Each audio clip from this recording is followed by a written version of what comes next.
Hey guys, welcome to another episode of Footy Banter and Insights. Today, Varun and I are going to be discussing the Game Week 21 review. So, to kick things off, we'll just do a quick rundown. So, in the early game, we saw Nottingham Forest get a great away win at West Ham. All the more special because West Ham are now managed by Nuno Espirito Santo. And the Forest owner, I think he would have paid extra bonuses to get a result against West Ham. Palace and Villa played out a nil-nil draw. Fulham defeated Chelsea 2-1, a game which I think kind of was expected after Cucurella got a red card in the 22nd minute. Brentford with a great home win against Sunderland. Bournemouth with a great win against Tottenham. I think the highlight of this was Semenyo scoring a 95th winner before moving to Man City. On Man City, they drew 1-1 against Brighton. Everton and Wolves played out a 1-1 draw.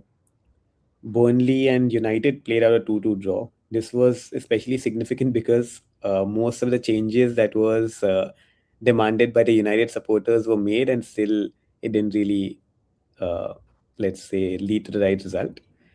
Newcastle and Leeds was a terrific game. I saw a bit of it. It was all action packed, and they Newcastle ended up winning 4-3 with Harvey Barnes scoring the winner, I think, in the 101st minute.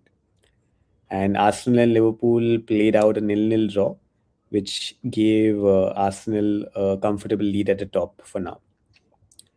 And if we look at the table, Arsenal are 6 points clear of Man City and Aston Villa. Liverpool are in fourth with 35 points. Brentford, yes, you heard it correct. Brentford, of all the teams, are in fifth spot now with 33 points. Varun's favorite Newcastle and Eddie Howe are now in the top six. Uh, and United, Chelsea, Fulham, Sunderland, Brighton, Everton, Palace, Tottenham, everyone till Bournemouth, I think, is in a shout for a top five finish. So yes, let me uh, get Varun in to discuss the games that he would want to talk about. So So Varun, where should let's. So I'll leave the Chelsea game to you and kind of for you to deep dive into that game. okay, I would like to take up the Crystal Palace Villa and then the Man City Brighton one. I think sure. both the games were. I think like in both the games you can see the impact of the fixture congestion that is happening right now. Right. I think Aston Villa were below par against Crystal Palace, and Man City was also below par against Brighton. And you can see that the players are tired. You can see the fatigue levels rising in the players. The game is not as exciting as it could be. A lot of players are making errors. So, for example, even in the Man City Brighton game, you hardly expect Haaland or Bernardo to miss the kind of chances they missed. There were two crucial errors which actually gave them like a one-on-one v1 opportunity. Two defensive errors by Brighton, which gave them like a 1v1 opportunity to score the goal, but they missed it. Um, and these both the fixtures actually kind of gave an opportunity to Arsenal to go 8 points ahead. But of course Arsenal is kind of facing the similar fixture congestion, and I think injuries happening to all the teams. And for the Arsenal Liverpool game, I think for the first half, Arsenal played really well. I think they were on top, but Liverpool played really, really well in the second half. I think Liverpool dominated the second half. And that was also seen by the fact that Liverpool were playing words as a false nine in that game. So basically, they had kind of flooded the midfield, because of which players like Declan Rice, Zubimendi were not able to get enough time on the ball, and they were able to bypass Arsenal midfield pretty easily because they had kind of overcrowded it. So for me, I think that opens up a template for other teams to follow against Arsenal. So against Arsenal, if you kind of overload the midfield, you can make it really difficult for someone like Declan Rice Zubamendi and Odegaard to actually play. And that's where I think the glaring weakness of Gyökeres was highlighted. Because when you want to kind of open up a midfield congestion like this, what you have to do is your striker has to fall back a little deep to collect the balls, correct, and kind of give support to your midfield, and that's where I feel Gyökeres lagged significantly.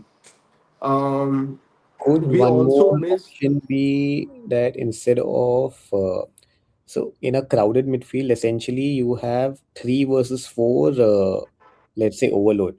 So would Yeah. it be more prudent to then have your wing backs, let's say, go wide and your center backs actually float the ball ahead directly to Gyökeres, him winning the first ball, and then the wing backs coming into play? Correct. So that would be the first go-to strategy that you're mentioning. But the thing is, Gyökeres hasn't been great at hold-up play. So, which is kind of not giving the confidence to any of the center backs like Saliba or Gabriel to kind of float that long ball. Or even for that matter, someone like Zubimendi or Declan Rice to kind of play those kind of balls. They are kind of trying these things with Saka on the right wing. But again, Saka currently has is been having a slight dip in form. So you can see that with in the last few weeks as well. Um, Trossard has been in good form, but of course he was negated because they were double teaming him up on that wing.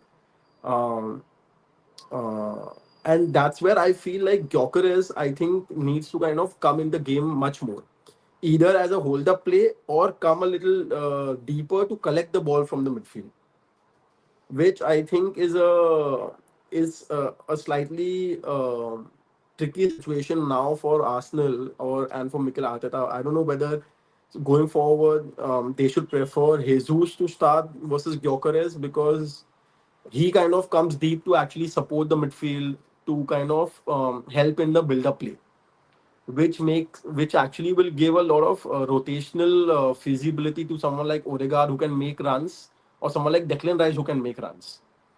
Um, so yeah, something for Mikel Arteta to ponder on. But yeah, great. I mean, it was a good opportunity to go 8 points clear, which I think was missed. Nonetheless, like of course, fixture against Liverpool is never easy. So it's not as if we lost the game; it was a draw, which is fine.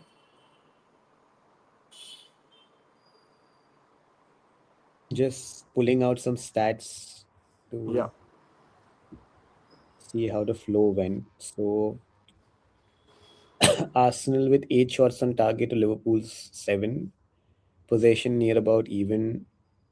I think a very well balanced game from the looks of it.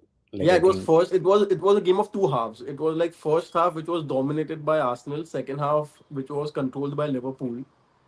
And that's why if you see look at the overall stats, it kind of looks very balanced.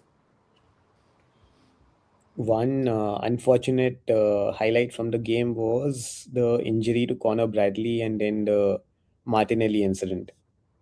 What was your view on that? I think again, like a lot of see, you're going nil nil into the 90th minute. Of course, for me, it was more like Martinelli thinking that Bradley is wasting time over there. So it was very difficult for him to know what the extent of injury that Bradley was kind of Bradley had incurred, right? So for him, it was more like, okay, fine. Bradley got injured. He tried to come in the field of the play after getting injured, and Martinelli was just like, you have to move out of this field of play and let the play continue now because the time is running away. I don't think it was anything malicious or anything like that that the media has blown it up to be, and some of the Liverpool fans have. But yeah, I think it has kind of spurred Martinelli in a positive way, and he kind of scored like a hat trick in the FA Cup. So yeah, great to see the reaction from him as well.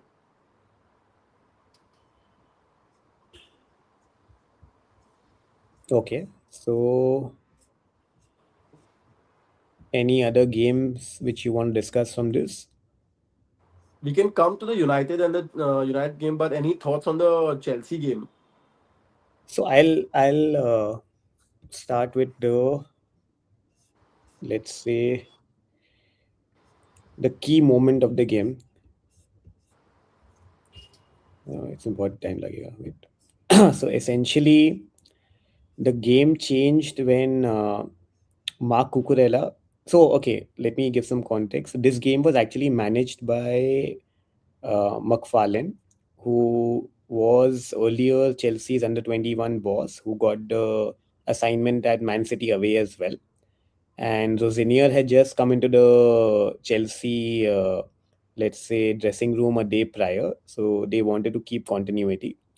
He set up a back four on paper, but essentially this wasn't a back four. Cucurella was actually playing like a left centre back.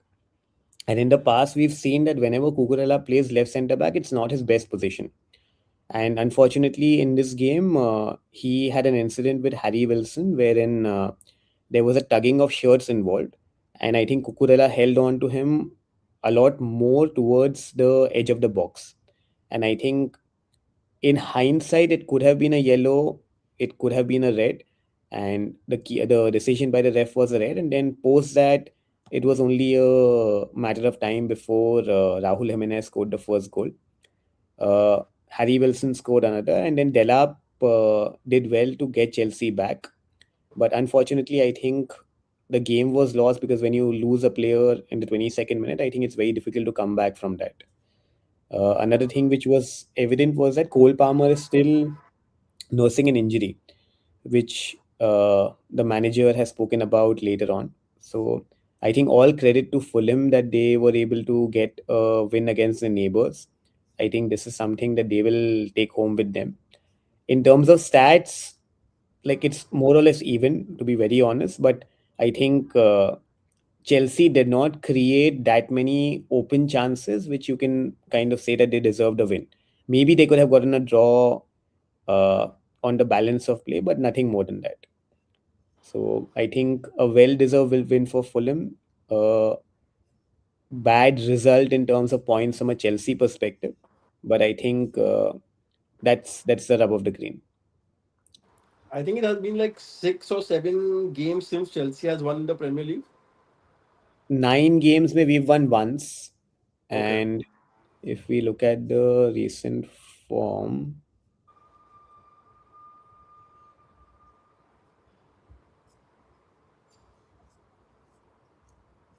I think it was more like 6, 7 games since last win or something like that.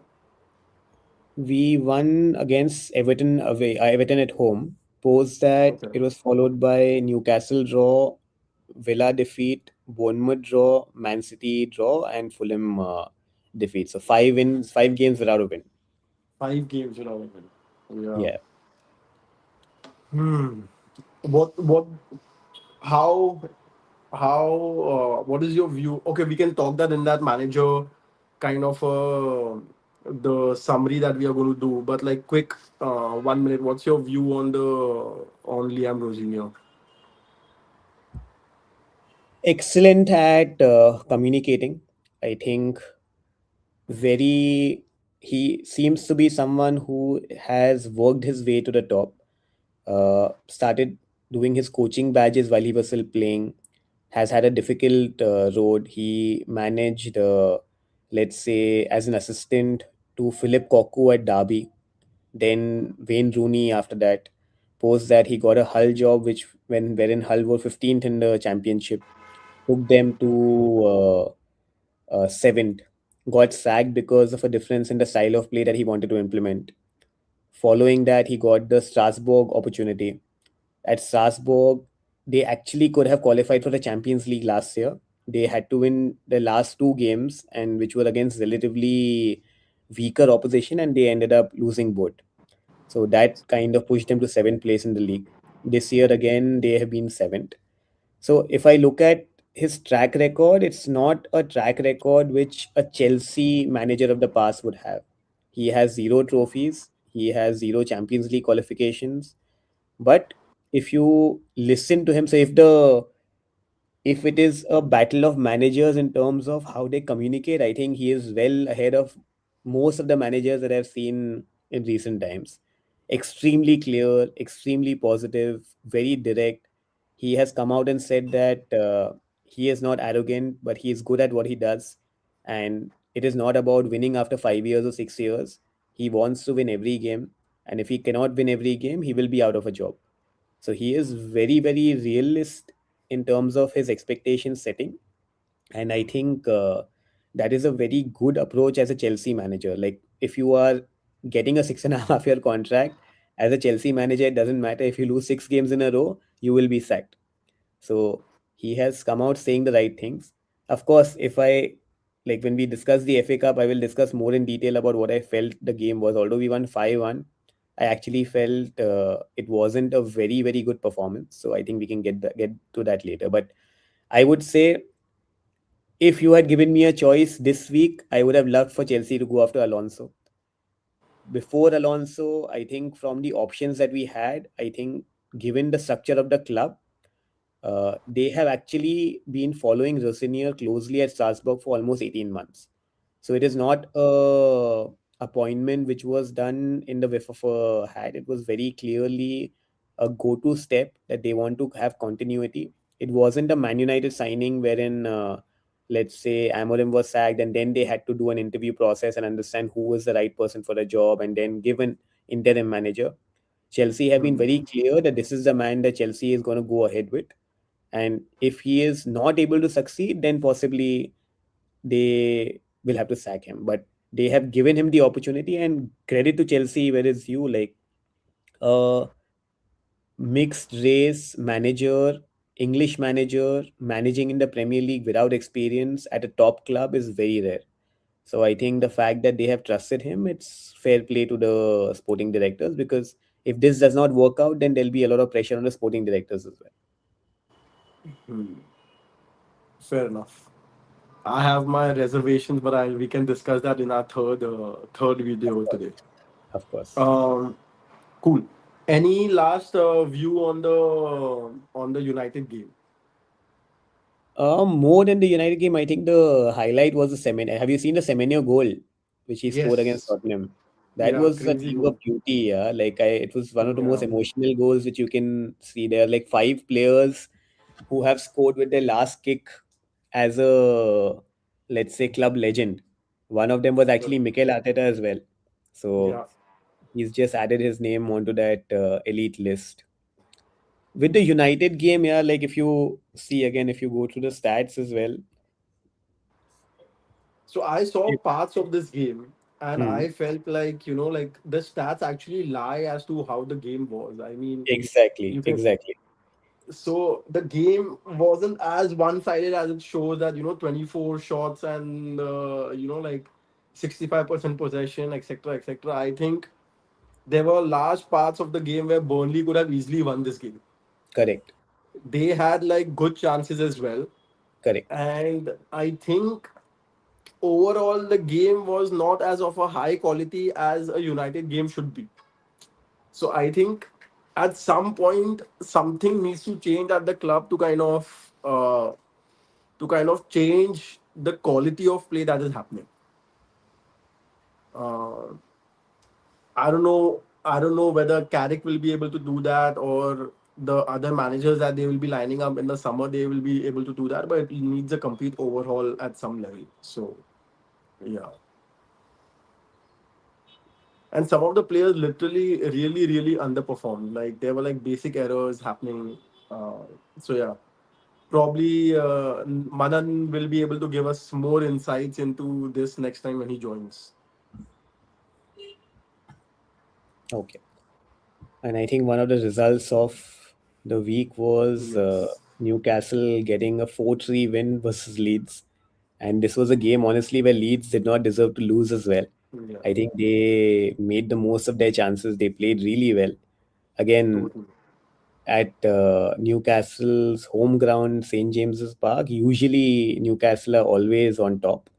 And Yeah. it's the crowd which kind of helps you get the final push, right? So Yeah. the 90th minute equalizer by Gimaresh, and then the Barnes Hundred winner in and the 102nd minute. minute. Yeah, Yeah, 102nd minute goal from yeah. Harvey Barnes. That was crazy. Like, yeah, a lot of emotions running high in that game. Correct. And that leads Uh, us to the table in the same manner, wherein if you see Arsenal have got 4 wins out of 5, City have got 2 wins out of 5, Villa have got 3 wins, and if you look at it further down the table, so if you look at someone like a Sunderland now, like 4 draws and a loss. Similarly, if you look at Crystal Palace, 3 losses and 2 draws. So like, and I think even Bournemouth for that matter. So there are clubs which were near to the top 6. They have like almost collapsed because of this kind of run, right? The festive run. yeah, yeah, So I think yeah. it's so close, and like it's very interesting to see how things will develop in the next few months. True, true. No, it's just that there's a lot of fixture congestion that's happened, right? Like, and it's kind of taking a toll on all the players, all the managers, etc. I mean, it happens every year, but I think this year it has been exaggerated, and the impact also seems more exaggerated because a lot of teams in the mid-table have not been able to kind of register back-to-back wins at all, right? They have, like, there has been a lot of lots of ups and downs happening in most of the teams when it comes to like form. So suddenly you will see Brentford winning 4 games out of 5, and then you never know, they will have a run where out of 5 games they don't end up winning a single game. By the way, Uh, on this subject, Rosinier has never won 3 league games in a row in his career. oh, really? Yeah, Good chance for him to break that at Chelsea. he has to. I don't think he has an option. If he Yeah, doesn't, then I don't think he'll be there too long. fair enough. Fair enough. And Cool. another thing, if you see the highlight here, now this gentleman has come out of nowhere and he is second on top of the goal scoring charts. And he is literally keeping Brentford afloat right now. Yep. Yep. But he's been really good. Yeah. Ilya Thiago has been really, really good.